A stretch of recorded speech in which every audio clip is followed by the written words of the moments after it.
अस्सलाम वालेकुम dear students, welcome to my YouTube channel. जी स्टूडेंट्स, तो आप लोगों का MGT 211 इंट्रोडक्शन टू बिजनेस का ग्रेडेड डिस्कशन बोर्ड का जो टॉपिक है वो आ चुका है और GDP भी आप लोगों का आज ओपन हो गया, ठीक है, 27 नवंबर को। और इसको अटैम्प्ट करने की लास्ट डेट 1 दिसंबर है। टोटल इसके 5 नंबर है, ठीक है। और यहाँ पे आप लोगों का जो मेन टॉपिक है क्वेश्चन का, मतलब कि जिस टॉपिक के अंदर से आपका क्वेश्चन पिक किया गया वो टॉपिक है फॉर्म्स ऑफ बिजनेस ऑर्गेनाइजेशन, जो कि आपके हैंड आउट्स के अंदर भी मेंशन है। अभी मैं आपको आगे चल के दिखाऊंगा कि हैंड आउट्स के अंदर आपके ये कहाँ पे मेंशन है और कहाँ से आप लोग इसकी एक्चुअली हेल्प ले सकते हैं, ठीक है। तो पहले यहाँ पे देखें क्वेश्चन आप लोगों का यहाँ पे आपको एक टेबल नज़र आ रहा है और टेबल के ऊपर लिखोगे consider the following scenarios for different business ventures, ठीक है। तो यहाँ पे आपको डिफरेंट सिनेरियोज दिए हुए हैं। Identify the most suitable form of business organization for each scenario and explain your choice. तो फर्स्ट ऑफ ऑल आपने आइडेंटिफाई करना है, ये जो आपको सिनेरियो दिया हुआ है इसको आपने आइडेंटिफाई करना है कि ये फॉर्म्स ऑफ बिजनेस के जो ऑर्गेनाइजेशन की फॉर्म्स है, ठीक है, बिजनेस ऑर्गेनाइजेशन की फॉर्म्स हैं, उसमें किस फॉर्म के अंदर ये वाला जो सिनेरियो है ये आ रहा है, ठीक है। उसके बाद आपको ऐसे क्यों लगता है कि उस फॉर्म के अंदर क्यों आ रहा है, तो उसके बाद आपने यहाँ पे उसको उसके रीज़न भी आपने देना है शॉर्टली, ठीक है। क्योंकि नंबर आपके सिर्फ यहाँ पे मैंने आपको बताया 5 नंबर है, तो रीज़न आप लोगों ने ज़्यादा लंबी बात नहीं करनी, ठीक है। थोड़ा सा आपने बता देना है कि आपको ऐसे क्यों लगता है कि जो यहाँ पे सिनेरियो दी हुआ है ये सिनेरियो इस जो बिज़नेस ऑर्गेनाइजेशन की फॉर्म है इसके अंदर आ रहा है, ठीक है। इस तरह यहाँ पे आपको पहला है, दूसरा है, तीसरा और 4 यहाँ पे आपको सिनेरियोज दिए हुए हैं। इसी तरह आगे आपका टेबल, मतलब कि इसको टेबल को आपने सिंपली फिल करना है। तो फर्स्ट ऑफ ऑल तो आपने सिंपली यहाँ से इस टेबल को कॉपी करना है, ठीक है। इस तरह करके आपने पूरे टेबल को कॉपी कर लेना है, ठीक है। आपको आसान काम बता रहा हूँ, यहाँ से आप इसको कॉपी करेंगे और इसको कॉपी करने के बाद यहाँ पे MS वर्ड में आना है। MS वर्ड में यहाँ पे इसको राइट क्लिक करके पेस्ट करते हैं, ठीक है। तो यहाँ पे देखें टेबल आप लोगों का एज इट इज़ यहाँ पे आ चुका है। अब सिंपली आपने इनकी जो ये मतलब कि हैं ये टेबल की जो कॉलम्स हैं इनको आपने अपने लिहाज से एडजस्ट कर लेना है, ठीक है। यहाँ पे इसको हम शॉर्ट कर लेते हैं और इसको थोड़ा सा मज़ीद रीज़न को भी क्यों हम थोड़ा सा देना है। फॉर्म्स ऑफ ऑर्गेनाइजेशन भी हमारी एक दो लफ्ज़ होंगे तो उसको भी हम यहाँ पे छोटा करते हैं, ठीक है। अब देखें तो इस तरह करके आप लोगों ने इसकी एडजस्टमेंट कर लेनी है, सेटिंग करके, ठीक है। आप लोगों ने इस टेबल के अंदर अपना आंसर लिख लेना है और यहाँ पे आप लोगों का आंसर यहाँ पे कंप्लीट आप लोग लिखेंगे। सिर्फ यहाँ पे फॉर्म्स ऑफ ऑर्गेनाइजेशन के नाम आएंगे और यहाँ पे आपने थोड़ा सा एक लाइन के अंदर, 1.5 लाइन के अंदर उसका आपने रीज़न बता देना है। अब चलते हैं हैंड आउट्स में और मैं मज़ीद मैं आपको वहाँ पर समझाता हूँ। जी स्टूडेंट, तो यहाँ पर हैंड आउट्स में देखें लेक्चर नंबर आप लोगों का 3 है और इसके अंदर यहाँ पे देखें business organization and sole proprietorship, ठीक है। तो यहाँ पे हमारा जो मेन काम है वो है बिजनेस ऑर्गेनाइजेशन की टाइप्स को हमने यहाँ पे देखना है। तो यहाँ पे देखें स्कोप ऑफ बिजनेस ऑर्गेनाइजेशन, इसकी 5 टाइप्स होती हैं। सोल प्री प्रोप्राइटरशिप, ठीक है, पार्टनरशिप है, जॉइंट स्टॉक कंपनी है, कोऑपरेटिव सोसाइटीज़ हैं एंड कॉम्बिनेशन।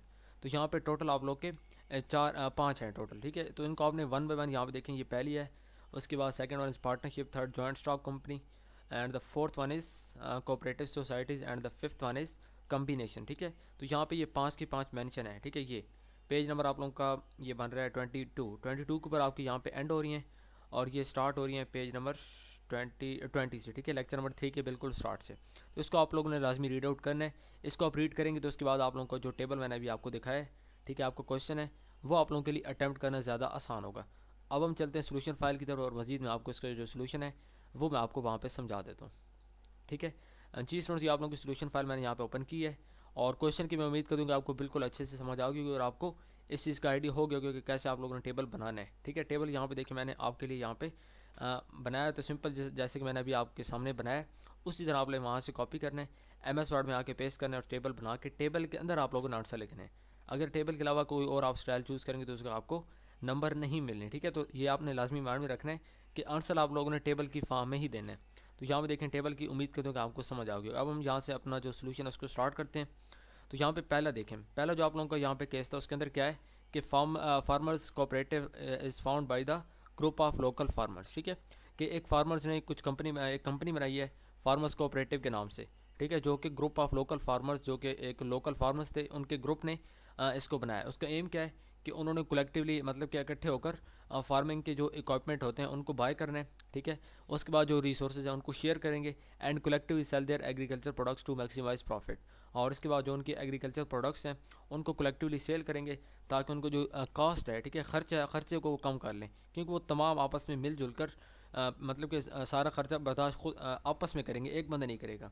तो ये आप यहाँ पे देखें, आखिर में देखें, दे वांट इक्वल से इन डिसीजन मेकिंग, ठीक है। जिसका क्या मतलब है कि डिसीजन मेकिंग जब भी होगी वो चाहते हैं कि सबकी मर्ज़ी से कोई फैसला हो। यहाँ पे सिंपली नाम से क्लियर हो रहा है कि कोऑपरेटिव कंपनी बनाई गई है, तो मतलब है कोऑपरेटिव सोसाइटी के अंदर इसने आना है, ठीक है। तो ये बिजनेस ऑर्गेनाइजेशन की जो टाइप है वो है कोऑपरेटिव सोसाइटी। आगे आपने इस चीज़ को एक दो लाइनों में सिंपल एक्सप्लेन कर देना, जैसे कि मैंने यहाँ पे किया हुआ है। उसके बाद सेकंड पैराग्राफ, सेकंड सिनेरियो आप लोगों का है, तो उसको मैंने यहाँ पे आइडेंटिफाई किया सोल प्रीप्राइटरशिप के नाम से, ठीक है। इसका क्या मतलब है, नाम से क्लियर हो रहा है कि जब भी कोई बंदा तमाम चीज़ें अपने कंट्रोल में रखना चाहता है, खर्चे भी वो बंदा खुद करेगा, ठीक है। स्टार्टअप को स्टार्ट करने में जितनी कॉस्ट आएगी वो खुद लगाएगा। उसके बाद क्योंकि उसके बाद जो कैपिटल है वो लिमिटेड है, और उसके बाद उसका जो मेन गोल है वो क्या है कि उसके जो इनोवेटिव प्रोडक्ट्स हैं, ठीक है, उसको मार्केट में लेके एज सुन एज पॉसिबल। और उसके बाद जो ओनरशिप है वो उसको शेयर नहीं करना चाहता, वो चाहता है कि उसका मालिक सिर्फ और सिर्फ मैं खुद हूँ। तो यहाँ पे क्लियरली नाम से क्लियर हो रहा है सोल प्रोप्राइटरशिप इसका यहाँ पे फार्म ऑफ ऑर्गेनाइजेशन है। और आगे आपने इसको थोड़ा सा रीज़न दे के एक्सप्लेन कर लेना, जो कि मैंने यहाँ पे किया हुआ है। उसके बाद थर्ड हमारा यहाँ पे सिनेरियो है, थर्ड सिनेरियो के अंदर देखें तो पार्टनरशिप के नाम से मैंने इसको यहाँ पे आइडेंटिफाई किया कि ये जो थर्ड केस है ये पार्टनरशिप की जो फॉर्म ऑफ ऑर्गेनाइजेशन है उसके अंदर आ रहा है। कैसे यार, इसको रीड कर देंगे। Two friends who are experience in the restaurant industry decided to open a bakery, के दो फ्रेंड्स हैं, उनके पास एक्सपीरियंस है रेस्टोरेंट इंडस्ट्री का, तो उन्होंने डिसाइड किया कि हमने एक बेकरी को ओपन करना है, ठीक है। तो उसके बाद जो बेकरीज की ऑपरेशंस हैं उनको वो मिलकर मतलब कि मैनेज करेंगे, तमाम रिस्पॉन्सिबिलिटीज़ को भी शेयर करेंगे, इक्वली मैनेज करेंगे, एंड जॉइंटली मेक डिसीजन, और जो फैसले अगर होंगे उनको भी वो दोनों आपस में करेंगे, ठीक है। और इसके बाद आगे वो प्रोवाइड कर सकेंगे यूनिक एंड हाई क्वालिटी का फूड। तो यहाँ पे क्या है कि ये पार्टनरशिप है, दो लोगों के दरमियान पार्टनरशिप है कि खर्चे भी तमाम वो दोनों लोग बर्दाश्त करेंगे, तमाम जो डिसीजन मेकिंग है वो दो बंदे आपस में खुद करेंगे, किसी एक बंदे का वहाँ पर डिसीजन मेकिंग नहीं होगी। और बाकी तमाम जितनी भी रिस्पॉन्सिबिलिटीज़ हैं, बेकरीज की ऑपरेशंस हैं, वो तमाम वो दोनों मिलकर मैनेज करेंगे। तो इससे साफ ज़ाहिर हो रहा है कि यहाँ पे पार्टनरशिप की बात हो रही है। तो यहाँ पे पार्टनरशिप के नाम से हमने इसको आइडेंटिफाई कर लिया और आगे हमने इसका रीज़न दे दिया। उसके बाद ये आपका लास्ट सिनेरियो जो कि फोर्थ वन है, उसके अंदर देखें एक ग्रुप ऑफ इन्वेस्टर्स हैं जो इंटेंट जिनका माइंड ये है कि वो एक लार्ज मैन्युफैक्चरिंग प्लांट बनाएं, ठीक है, टू प्रोड्यूस कंज्यूमर इलेक्ट्रॉनिक्स। तो उसके बाद they want to raise a large amount of capital by selling shares to a diverse group of investors and hire professional managers to run the operations, ठीक है। तो यहाँ पे देखें कि एक ग्रुप ऑफ इन्वेस्टर्स हैं, ठीक है, इन्वेस्टर का ग्रुप है। अब वो ये चाहता है कि कोई लार्ज मैन्युफैक्चरिंग प्लांट प्रोड्यूस करें, ठीक है। They want to raise a large amount of capital, जो कैपिटल है, ठीक है, वो उसको मतलब कि इंक्रीज़ करना चाहते हैं बाई सेलिंग शेयर्स, जो उनके पास शेयर्स हैं उनको सेल करके to a diverse group of investor, कोई और डाइवर्स ग्रुप होगा उसको उसके जो इन्वेस्टर्स होंगे उनको सेल करना चाहते हैं, और वो एक हायर करना चाहते हैं प्रोफेशनल मैनेजर को, जो तमाम ये जो मैन्युफैक्चरिंग यूनिट बना रहे हैं, प्लांट बना रहे हैं, इसके तमाम ऑपरेशंस को मैनेज करने के लिए। तो यहाँ पे हमने इसको आइडेंटिफाई किया जॉइंट स्टॉक कंपनी के नाम से। जॉइंट स्टॉक कंपनी का मतलब ये होता है, मैं आपको हैंडआउट्स में दिखाता हूँ, ठीक है। यहाँ पे स्क्रॉलिंग करते हैं और तो यहाँ पे देखें, ठीक है, जॉइंट स्टॉक कंपनी, इसके अंदर क्या होता है, a company is incorporated associations of persons formed usually for the pursuit of some commercial purposes, ठीक है। A joint stock company is voluntary association of person created by law, it has separate legal entity from its members. तो यहाँ पे देखें मतलब कि क्या हो रहा है कि एक वो मेन कंपनी बना रहे हैं जिसके अंदर एक बंदे का रोल नहीं है, ठीक है, वो छोटे छोटे यूनिट्स को तमाम आपस में करेंगे और उससे एक वो लार्ज मैन्युफैक्चरिंग यूनिट बनाएंगे। तो मेनली जॉइंट स्टॉक कंपनी के अंदर आ रहा है, कोऑपरेटिव सोसाइटीज़ भी नहीं है और कम्बिनेशन भी नहीं है। कम्बिनेशन के अंदर क्या होता है, इस एसोसिएशन टेम्प्रेरी और परमानेंट और टू और मोर फर्म्स। अच्छा, वैसे इसका जो कम्बिनेशन है वो यहाँ पे हो सकता है, ठीक है। देखें, business combination are found when several businesses concern undertaking units are combine to carry on businesses together for achieving the economic benefit from maybe temporary or permanent. The silent features of business combination is कौन कौन सा division of labour है, destructive competition है, affective management है, economy in production. तो यहाँ पे इसका कम्बिनेशन भी हो सकता है, ठीक है, मैं यहाँ पे मेंशन, तो इसके अंदर मैं यहाँ पे कम्बिनेशन मेंशन कर रहा हूँ। हो सकता है कि इसका कम्बिनेशन भी ज़्यादा पॉसिबल ऑप्शन लग रहा है, मैंने इसको थोड़ा सा पहले सही से देखा नहीं है, तो अब मैंने यहाँ पे इसको देखा तो मुझे यहाँ पे इसका कम्बिनेशन जो है वो भी यहाँ पे मोस्ट रेलिवेंट आंसर लग रहे हैं, क्योंकि वो लोग ज्वाइन कर रहे हैं सिंपली क्योंकि डिफरेंट उनकी जो मतलब कि ठीक है डिफरेंट ग्रुप है एक इन्वेस्टर्स का, तो वो चाहते हैं कि एक लार्ज मैन्युफैक्चरिंग प्लांट को बनाया जाए। तो इनका मतलब बनाना क्या चाहते हैं कि कंज्यूमर इलेक्ट्रॉनिक्स, ठीक है, कि जो इलेक्ट्रॉनिक्स कंज्यूम लोग करते हैं।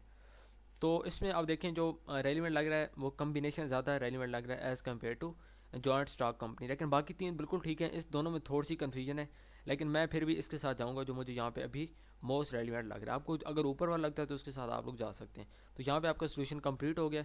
और अगर आपको किसी बात की समझ नहीं आई है, कहीं पे आपको कन्फ्यूजन है, तो लाजमी आप लोगों ने बात करनी है। अगर आप चैनल पे न्यू हैं तो चैनल को सब्सक्राइब लाजमी कर लें, बेल आइकन के बटन को लाजमी प्रेस कर लें, ताकि अंदर जितनी भी मैं इस तरह की सोल्यूशन अपलोड करूँ उसका आपको फ़ायदा हो सके। ठीक है स्टूडेंट्स, तो मिलता है नेक्स्ट वीडियो में। टिल देन अल्लाह हाफिज़, थैंक यू सो मच।